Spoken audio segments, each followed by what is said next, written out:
How often would we feed a little guy like this or a big guy like this?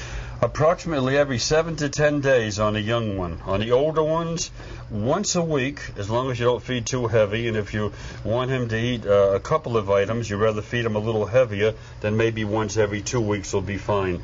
The indicator as time goes on are these spinal erector muscles that run down each side of the spine. If they're nice and thick and they're up even with the spine, then the animal is doing well.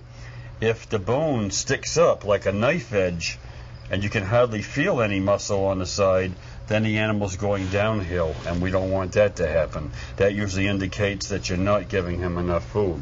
This guy's solid. Yeah, he is. He's a good, solid man.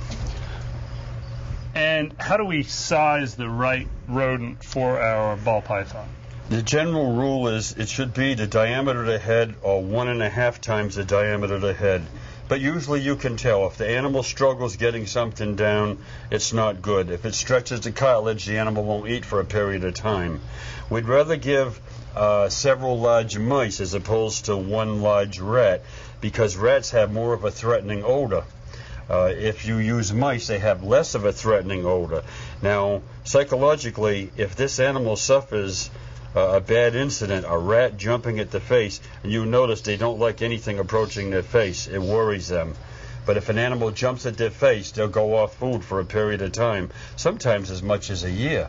On a heavy snake like this, a year is okay, although we really don't want that to happen. But on a smaller snake, that snake would die in a period of 2 months. So we want to be careful the prey doesn't jump at it. Now, on a young ball python like that, a lot of people feed them newborn mice, and it's not a good idea. If there's no fur on the outside of the mouse, there's no bones inside. Consequently, very little calcium. And in a cold-blooded animal, if the blood calcium drops, so does the appetite. So even that small ball python should have a small adult mouse with fully furred and boned eating on its own. And again, you'd want to do that once every 7 to 10 days. One more time, how often do we feed? Approximately once a week. You can go 10 days if you want, and it's good to vary sometime. And now and then we skip feeding, so the snake becomes even more hungry, and that way we're duplicating what happens in the wild. They don't always find food available in the wild. And remember, when they go into ecdysis, or snake shedding, approximately every 7 weeks, they lose their appetite. Some snakes will eat, but it's dangerous. The powerful chemical that lifts the outer layer from the inner layer has property to it that if the skin rips and it comes out, when it comes into the atmosphere, it burns the snake real bad. Enough of a burn, the snake could die.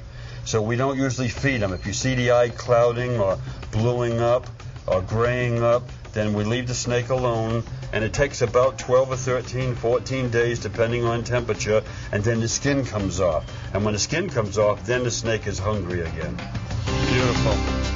Feeding Your Ball Python is presented by ReptCare, television and videos for happy and healthy herps.